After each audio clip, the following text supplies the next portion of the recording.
Welcome back to the Maximum Lawyer Podcast. I'm Jim Hacking. And I'm Tyson Mutrix. What's up, Jimbo? Tyson, looks like you're still on the road. We've been recording today. It's been a good day. How about you? Good. Been a very productive day for me. So that's good. But yeah, I'm ready to get home. I can tell you that. But let's get started. So this is going to be a fun one. I was just thinking. I don't know if we've ever had a podcast where the guests were in the same room with each other. And have you can you think of one podcast we've ever done in 8 years that the guests are in the same room? We haven't had two guests at once very often at all, so probably 10 or 20 times altogether. So no, I would say no. Yeah, so this will be a fun one. So let's get to our guests. This will be good. So we have George Campbell and we have Jordan Teague, and I'll give brief bios for each of you, and then we'll kind of get going to it. But Jordan is the firm's self-professed nerd in the basement with a passion for merging law and technology to help her clients become more effective, efficient, and forward-thinking. George is a veteran trial lawyer and an international business manager and has worked for the last 15 years in the legal and financial sectors to obtain justice and drive value for local and global businesses. Over the last decade, George and Jordan have combined their experience to found Campbell Teague, a full-service law firm headquartered in Greenville, South Carolina, where our buddy Brooks is out there, and so that's pretty freaking awesome. I don't know if you know Brooks, but Brooks Derrick, but excellent. Yeah, George and Jordan, welcome to the show. Thanks for having us. glad to be here. So guys, tell us about your firm, how it got started, why you started it, and what you do. You looking at me? Yeah, go for it. Take a crack at So, it. we started this firm back in 2016. Jordan and I were in the same class at Furman University and went in different directions. She went to work for a national marketing agency. I went straight to law school at University of Georgia. And as happenstance, we were seated across from each other at a co-work space in Greenville called OpenWorks. And I think the poor guy running the co-work was trying to figure out where to put Jordan. And he said, "Oh, there's another lawyer here. You should sit next to him. You'll all be friends." Little did he know that that was much anxiety inducing to her. And then we recognized each other from school and struck up a conversation. But after a couple of months working next to each other and coffee conversations, we hatched a plan to stop working for the man and do our own thing, because we realized we both looked at the legal industry in the same way. And I think a lot of that came from having worked outside of law and realizing that other businesses don't do things the way lawyers and law firms do. And there are a lot of good reasons for that. And that is part of our ethos, that the legal industry is woefully behind, if not backwards, in the way they run their operations and serve their clients. So that's a little bit of the background we got into. It was just the two of us, and then we began hiring lawyers, doing more cases. And we have a pretty broad range because of our own natural range. Jordan and I are both litigators by training. She was in consumer financial protection and financial services litigation. I started as a prosecutor on a white-collar team and was involved in all kinds of crazy cases. But we also thought that litigation training made us better lawyers in the contract, mergers and acquisitions, regulatory, anything else. Because at the end of the day, the courtroom or the arbitration panel or whoever has the monopoly on decision making is where the rubber meets the road. And you can see now that we've got really a whole generation of lawyers who've never seen the inside of the courtroom, working as an expensive outsourced back office in these large, especially multinational law firms. And it's a problem because they don't know what they're drafting. They don't know what they're doing, and they've never had to enforce any of their good ideas before a judge or a jury. So we have tried to be full service, but we really don't seek out a specific practice area or industry sector. We're not labor and employment only doing management defense. We look at specific types of clients who are usually entrepreneurial or privately held businesses, and they value speed, efficiency, and results over a big name, a fancy office, and a high bill. So now that we've got about 10 attorneys scattered around, and a pretty diverse practice area with clients from Australia to Abu Dhabi. Yeah, and the only thing I'll jump in and add, George mentioned that being seated next to the only other lawyer in the co-working space was anxiety-inducing for me. So I'll correct the record a little bit. It wasn't anxiety-inducing. I think I was just a little annoyed. And the reason I was a little annoyed is that I was going to that co-work space to escape other lawyers and the typical law firm vibe. And I think this is relevant to even why we decided to go into business together and start this firm. I'm also a developer. I've been coding ever since I was a little girl, probably since I was 9 or 10 years old. And so I thought, oh, this is awesome. I can practice law remotely for this other firm, but I can be with my people. You know, I can be sitting with all these other developers. And then, of course, I got seated across from the one other lawyer. And it obviously ended up being one of the best things that's ever happened for me. But that was where I was coming from is I'm tired of the typical law firm energy and the typical lawyer personality that's very risk averse, typically produces mediocre work product. And that's a whole other thing that we can get on. But so I was trying to escape that. And so that's where that was coming from. Yeah, that's a really interesting way that you all came together. I wonder in the process of actually making this official, what were some of your concerns? I want to, and how did you all resolve those concerns? Because I mean, you all were working by yourselves. I'm assuming you kind of wanted to work by yourselves, and then you all decided to kind of work together. So, what were your reservations in getting together, and then how did you all work through those? I mean, I think a simple one is simply, are we going to get clients? Is this thing going to succeed, or is it going to fall flat on our face? And are we going to have to crawl right back to the big firms that we slammed the door on? And I think that's obviously a really typical concern for any new business owner or entrepreneur trying to figure out, can I do it? And what most find when they finally take the leap is it's much easier than you think. And if you're like us and you take things seriously, if you're even just the one that returns phone calls within 24 hours and you do what you say you're going to do, then you're already in the upper echelon of legal service providers, I think. So that was definitely a concern, but I think that quickly evaporated when we'd been rolling for 2 or 3 months and we just saw the flywheel start spinning. Talk to us, if you could, about how it was easier than people think it's going to be, because I think that's a real issue for a lot of people that are waiting on the sidelines to get in the game. I think that that's something people put a real mental block on. So talk to us about how it was easier for you than you thought it might be. I would say as a threshold matter, it's really, and I've seen this as an entrepreneur myself and representing entrepreneurs, you really have to know yourself if you're capable of being an entrepreneur. I think in the legal profession, there are 3 types of lawyers. There are the sort of crazy entrepreneurs like us who jump out and take the leap. There are the early adopters who are willing to go take a chance on a smaller firm or a growing firm. And then there are the sort of, I must have big law attached to my name to feel secure. And it's very important for lawyers to know which one of those 3 are you by personality. Because we have another classmate from school who's a very bright lawyer at a global firm, did an IPO for a public company, became their general counsel, is now in a C-level position in management for that company. And he's had a stellar career. And he looks at me and says, I wish I could do what you do because you control your time.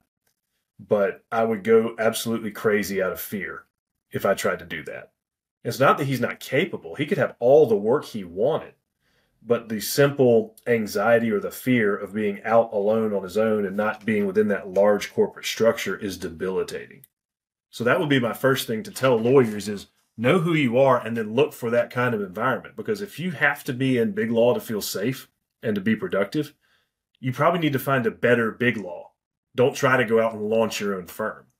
And then if you're even an early adopter, find a boutique, find some crazy people like us who already did the awful slogging through the startup phase and have got some momentum where you can go in and add value and still participate in the building and the growing, but you don't have to take that first crazy leap.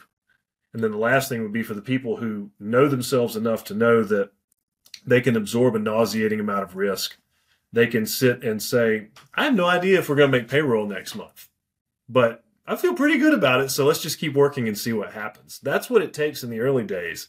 And if you are that kind of person, I can tell you with 100% confidence that if all you do is return phone calls within 24 hours and be nice to people, you will have enough work to feed your family. And I don't care where you are in the country, the bar is really that low. And people are, we talk about access to legal services across the country and why it's a problem and how expensive it is, but there's work to be done and there's demand out there for people who just want to do good work. And it doesn't matter what market you're in. Jordan, anything to add? I guess the only thing I'd add is reading between the lines. I think what George is saying is it was very difficult, but we were okay with it. Yeah. Because we do kind of fit in that first category, which is we would rather have the set of headaches and risks that come with entrepreneurship than we would being in a big firm. And so, yes, it was very difficult. We have worked our tails off. We've slogged through a lot of issues and, business development, trying to figure out how do we onboard employees? How do we manage people? It's all very, very difficult. But I would not trade that for the set of problems that I'd have in a big firm. Yeah. I mean, control of your calendar is worth everything. I mean, that to me is, I'm willing to pay a very high price for that, to be able to go home and eat dinner with my kids every night at 6:30, regardless of what's happening. So I think it's all a matter of there's no difference between price and sacrifice. What do you get willing to give up to have something else? Let me ask you all about decision making. So when you have to make a tough decision, what is your all's process? How do you all do that? Throw a dart.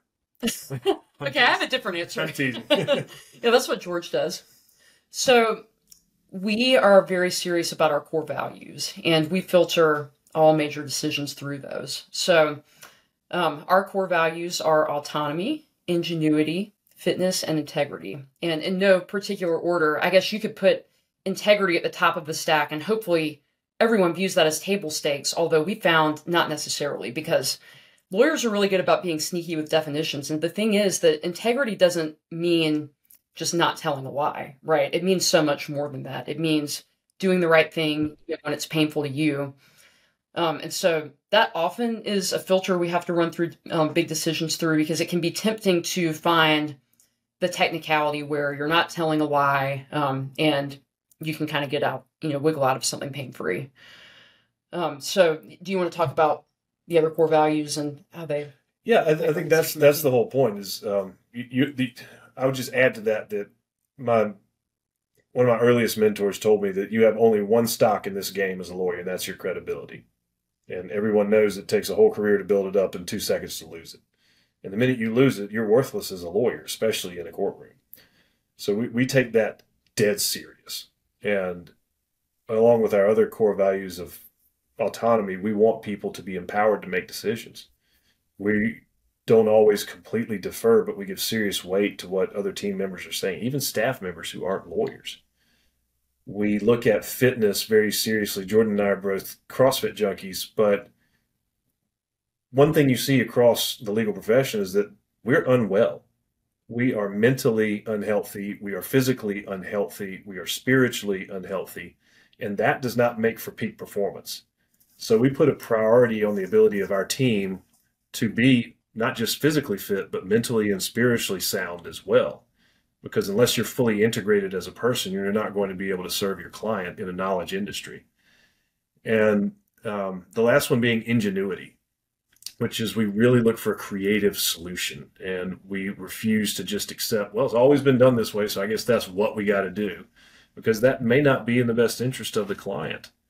And a little bit of extra fitness and elbow grease and ingenuity can go a long way in finding a solution. And then I think maybe one other thing you were getting at, if we have to make a tough decision as between the two of us as co-founders, that we do a lot of business disputes and shareholder disputes, what people call business divorce. And this can range from public companies to a mom and pop plumber in South Carolina. And open communication and integrity have gone a long way, that we've built enough trust over the last almost decade that I I don't even have to ask Jordan to know what she's going to say for something. But because I always do, we have an unlimited amount of trust in each other. And a lot of times we just delegate. I just tell Jordan, you handle this, and she'll do it. And we know when to speak up if something's, going to be a problem, or if I've got a particular position on something. But I think a lot of people in a partnership situation try to avoid conflict because they've got enough conflict with their day-to-day work. But if you don't go ahead and address the problem or the conflict or disagreement or whatever it is, it's only going to come back worse later. So honest early communication is the best thing you can do. And I've seen that across business, not just in law firms, as operating other companies, where if you've got a problem with a vendor or supplier or customer, especially say someone you owe money to as a business operator, the worst thing you can do is stop communicating. It only breeds problems. So I would say keeping that open line of communication and addressing everything head on and just coming to a resolution. But we've got 50-page operating agreement that we painstakingly drafted 8 years ago, and I don't even know where it is. We've never looked at it one time. Yeah, I guess one more point to add. We also like to think of things running through a matrix of, is this a reversible or an irreversible decision? Because obviously, if it's an irreversible decision, we need to know, and we need to give this decision thought from every angle. We need to both feel really good about it. If it's a reversible decision, then it's kind of just a cost-benefit analysis.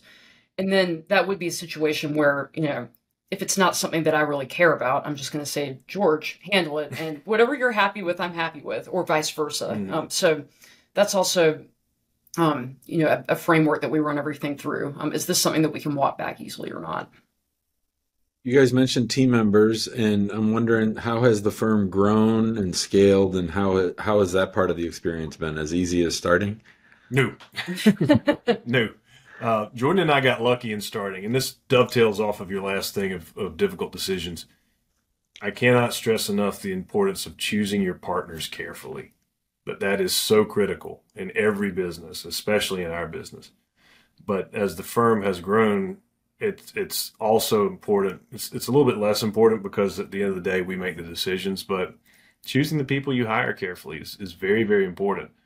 I've made one mistake that I made early was trying to hire more revenue producers or lawyers, people who were billing, rather than hiring someone to just handle the administrative and operations stuff. And probably that was because I like doing operations. I enjoy it, and it's fun. So I was happy to go do that. But what I should have done was hire an operations person so that I could be billing at a premium, rather than having young associates or paralegals that I'm training, because that's just inefficient. So I would say, as anyone grows, the first thing you should do is find someone who can handle operations before you begin bringing on other lawyers, because you've got to get your head out of paying the light bill and calling for the pest control guy and the janitor or whatever else you have in an office. Then the next thing would be, as we've grown, we've gone through different iterations. We're not the same firm we were in 2017. We're not the same firm we were last year. We've had a lot of stuff change just in the last year, which is for the better, but it kind of goes up and down. And we had a global pandemic and kind of other things have happened that have made it not a smooth transition. And we're also in a generational shift where everyone used to make fun of us millennials. I'm kind of the baby of Gen X, and Jordan's, I guess, the elder millennial. Yeah. But now it's gone to Zoomers who really kind of don't want to work, or have other priorities or different things. And so that's been very difficult as well. And we could get into this later or on a different day, but I think that you're going to see a problem with a lot of. We came on board where minimum billings at big firms was 2,000 hours plus just to keep your job, and too much of a grind. And now the pendulum swung too far the other way, where I'm genuinely worried that kids coming out of law school in the last 4 years, well, I've seen they're not prepared. They don't know how to write. They don't know how to articulate their thoughts. But they're not going to have the work experience to be able to have something to sell as they mature in their careers, because they just didn't get enough reps in. They haven't played enough games. And it's because they're just not putting the time in. 100%.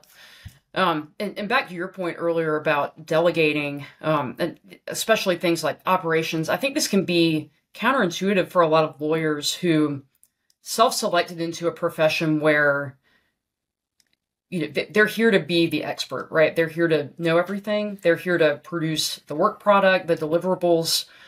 I know even for me, I mean, we already talked about how I'm the nerd in the basement. You can just lock me in there for 14 hours with bread and water and and I'll probably make something really great. And so it's a mindset shift if you're going to run a firm, that can't be your only focus area anymore. You have to really learn that skill set of delegation. It's something that I have to work on daily. It doesn't come naturally to me, but if you're not willing to let go of, even things that may seem small like operations or things like elements of casework, then you just can't grow because there's a cap on the number of hours in a day. And yeah, we've been able to raise our hourly rates pretty nicely over the years, especially with the areas of expertise we've developed, but there's a ceiling there too, right? So I think that's definitely a challenge a lot of lawyers have to overcome when they're trying to run a firm. I think it's really great. I can tell you have a really great relationship. I think that's fantastic. It's absolutely necessary. It's funny because We're in the same room. Yeah. The successful firms, they either have a really good relationship like you, or they don't talk at all, which is also a weird dynamic too. But they have like some sort of intermediary. But when it comes to the actual workload, like who does what? Like George, what do you do? And then Jordan, what do you do? What's the difference between the two when it comes to workload? So we actually have some similar interests, although we diverge in areas. So I'm heavily focused on emerging technologies. So that's AI, that's blockchain and crypto. That's almost all I do, although I sprinkle some litigation work in, like we were talking about before we jumped on here, and I'm still really passionate about that. That's how I cut my teeth as a young lawyer, and I never want to stop doing it. So I would say I'm very heavy there and very strong there. What about yourself, George? Most of mine is focused around private equity and finance and business litigation, whether that be international mergers and acquisitions or arbitration or other types of shareholder disputes or putting deals together. I like the puzzle piece of the litigation, the deal side, which is fun, but we're both technophiles. We love technology. Mm-hmm. We do a lot of work in crypto, and those kind of overlap and intersect, especially in that area. And then as it comes to the operations side, a lot of it depends on what we're dealing with and who just has time. We both have young kids, and it's a matter of who's just available on deck to handle whatever comes up. But that's where it really, I can't stress enough, pick your partners wisely. Yeah, and that's really what I was getting at too, is like from like an org chart standpoint, like what's the workload when it comes to like org chart? And like if someone has a final say, like who gets the final say? Yeah, so I think that a lot of firms structured like ours would have failed a long time ago. Yeah. Because like we've been talking about, we really are great friends, and we've never had a problem resolving. I mean, I can't even really think of a lot of disagreements that we've had. I think those probably actually happen more on client matters and their opinion on strategy and what we should do. Yeah. Yeah. But I think we've just been very fortunate that I trust that it will continue to be that way, that we've been able to function. And there are a lot of things in life where it's that way. We're both married, and my husband and I, we have to work through things. We have different opinions, and we don't necessarily have a particular person that gets a bull vote. But I think that there's probably some unspoken rules about who maybe has a deeper knowledge and expertise in certain areas. Like I think I probably defer to you on finance, for instance. Yeah, I mean, I think that's we and I know we know what's more important to, because you have to get to know people. I know what's more important to Jordan, and if it's not as important to me, just whatever she wants to do. And I'm happy with that, because a successful business and a successful business relationship is more important than dying on a hill of what color we're going to paint this wall. I mean, it's just not worth it. But I think Jordan's right. I mean, a lot of businesses can't handle that somebody's got to have a bull vote or somebody's got to declare, and you miss the benefit, if you do it that way, you miss the benefit of a consensus. And that goes back to the reversible, irreversible decision. And so if we look at something that's really an irreversible decision, it's important to get consensus. That's why you see the Supreme Court, when they want to have a 9-0 decision. And it's why boards of directors try to get a unanimous vote for everything they do. But yeah, okay, so I can think of an example. Yeah. I wasn't thrilled about a vendor that you wanted to use. And I'll keep this high level just, to not throw anyone under the bus. But I said, okay, let's give him a try. Yeah, it was a terrible decision. Yeah, and it didn't go well.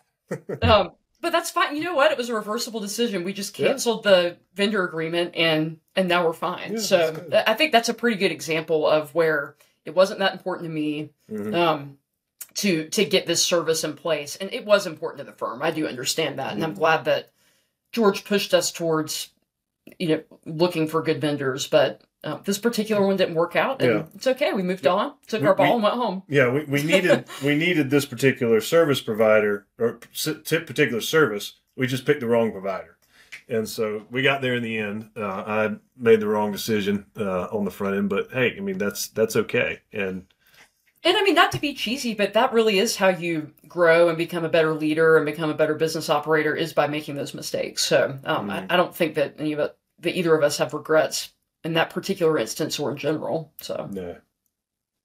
One of the other things we've seen law firm owners struggle with is letting go of areas of running the firm or little, parts of the job. What have you guys let go of to let other people grow into a position? We have got an amazing operations manager, and being able to just cut out a lot of the day-to-day stuff that she can handle, from payroll to administrative tasks to dealing with vendors to all the basic stuff that you don't have to be a lawyer to do. And a lot of people think that being an entrepreneur or being in business is being able to have your own little dictatorship. And could not be further from the truth. If you want to be successful, you just want to show up 4 times a year and collect a check. That's the end goal, where you say, I'm a business owner. I don't have to deal with any of the operations in the business apart from my day job. And I show up and the business is profitable because you've built a system. And you see this with small private companies, family-held businesses. When they go to sell the business, there's nothing to sell, because outside of these core people, there are no systems, there's no processes, there's no cash-generating machine. So we're not anywhere close yet, but our long-term vision is, what's something that we can create that's going to outlast us? It's going to have its own ethos of generating value. And then if we've done that, then regardless of whether we're here or not, or whether we're operating or running the business or not, it will still continue to be successful. And I think larger firms tend to do better at that, probably just because of size, and therefore it's harder for one key man or key woman to be so key. I think that boutiques, if you can call us that, have a harder time. And so I think that's kind of our uphill challenge, but one that we're really excited about, is how can we do this with a smaller firm? Yeah. So to put a bow on your question, we've got the operations piece fairly well sorted, and now we're looking for the sort of technical expertise of other lawyers as we're hiring and training lawyers, so that we can spend more of our time advising and mentoring and helping clients where needed, and have the necessary legal expertise to run those practice areas or run the firm as needed. Nice. I like it. I gotta say, for having the two of you on here, it's actually much easier when you are in the same room. That's what we thought. Yeah, because sometimes you'll have two people and they're in different rooms and they're kind of talking over each other. So it actually worked out pretty well. So this is pretty good. We are going to wrap things up because I think we're kind of overtime, but it's fine. I've enjoyed the conversation, so it's good. Before I do to wrap things up, if people want to reach out to you all, if let's say they have a case to refer you out in South Carolina or something like that, how do they reach out to you all? Our website, campbellteague.com. That's Campbell like the soup and Teague like league, but with a T. I've had to do that a time or two before. Yeah, hit us up on the website. You can find both of us on X or on LinkedIn. We try and deal with matters globally and litigate around the country. Texas. So we've been to Texas, Arkansas, Massachusetts, Illinois, Virginia, Florida. I mean, you name it. We'll go anywhere. We'll travel. We're based in South Carolina with little satellites in Chicago and DC and New York. And but we've got a broad range of states we're admitted to. And if anybody has a complex issue they need help on, we'd be happy to dive in and support. Sweet. Love it. All right. So we are going to wrap things up. Before I do, you want to join us in the big Facebook group, we would love to have you. Just search Maximum Lawyer on Facebook and you'll find us. Also, if you want to join us in the guild, we'd love it. We have our quarterly masterminds 4 times a year, obviously, quarterly. The next one coming up is Vegas. This should come out before Vegas, I think. So we're pretty excited about that. First time going to Vegas. If you want to join us there, go to maxlawguild.com. And if you got something from this episode, which hopefully you did because there's a lot of great content, then we'd love it if you gave us a 5-star review. It really does help us spread the love. So we'd really appreciate it. Now let's get to our tips and hacks of the week. So George, hopefully you've got yours ready to go. Jimmy, what's your hack of the week? So this will be ironic since you're the pilot, not me, but there's a new it's new for me. It's a website that I found that I really have gotten sort of addicted to when traveling, and it's called flightaware.com. You can put in your flight number and it'll tell you where your plane is, what kind of plane it is. It's like more detail than you'd ever want, but it's great because the airlines a lot of times won't really tell you what's going on for reals. So I like checking out especially if there's any kind of delay, then I jump on that thing, trying to figure out, is it a crew thing? Is it a plane thing? If it's mechanical, then I'm probably just going ahead and starting to rebook a new flight. And I love it. So I was looking up. I want to show you a different app. FlightAware is fantastic. It's a really good app and it's free. I use something called 4Flight, which you got to pay for. I don't know if they have a free one, but I think it's funny. What I'll do is I'll put up, like when I'm on a flight, I'll put it up on the chair. You know, like they got like behind the seat, you can put the phone on there, and it's got synthetic vision where, let's say you couldn't see, you could actually see where you're flying. So and when you're in an airplane like that, you can't see what's going on. But I'll put it on there, and people will be like, "What's he doing?" Because you can actually see where we're flying, and you can see the ground coming in. It's actually really cool. So anyone that's got 4Flight, you'll know what I'm talking about. It's a really cool thing. But yeah, FlightAware, it's really cool. I use it all the time. If I see a plane, I want to know who's flying it or whatever. It'll actually show me the call number and everything. So yeah, FlightAware is great. I like that a lot. You got me on a topic where I'll geek out on it. I like it. All right, George and Jordan, we always, as you know, tip and hacks. I'm an instrument rated pilot as well, but a Garmin fanboy, so I may have to give 4Flight a second look to see if I can use it. The one I would do is, I think this was hot, but is not given enough attention, is using a password manager. I'm a big fan of 1Password, and the close runner up to that would be Proton Pass from the Proton guys in Switzerland. Using a password manager just changes your life. It absolutely makes everything so much easier, and your ability to keep yourself safe in a crazy world out there. So that would be my tip of the week: is get a password manager, preferably 1Password or Proton Pass, and stay safe out there. Okay, and my tip is for lawyers trying to advise their client and make a decision. So sometimes a client will come and say, what should I do? And lawyers like to just bloviate on and write 12-paragraph emails and ramble on for 30 minutes on the phone. Don't do that. What you're going to do instead is you're going to make a pros and cons chart. And this is going to force both you and the client to actually reduce down to writing what the real options are, so that no one is illusioned by the idea that maybe there's some secret option D that, isn't on paper. So you'll write down the real options, pros, cons. You'll jump on a 5-minute call and you'll make a decision. Fact. Yeah, that's a good. I've got a client that's supposed to give me an answer by 5 o'clock about an offer, whether she's going to accept it or take the case to trial. So I may may do that with her. Quick, hurry. Yeah, exactly. We got an hour and 20 minutes. That's great. So for me, what we did this last weekend is we called an associate boot camp, where we put our attorneys through it. And I talked a little bit about it in the guild, but it's something where it's essentially a training. We put them through a boot camp, but we went through a lot of topics, and they spent the entire Saturday with me, and it was a lot of fun. And they were really engaged and everything. But if anyone's got staff or attorneys that you need to get up to speed.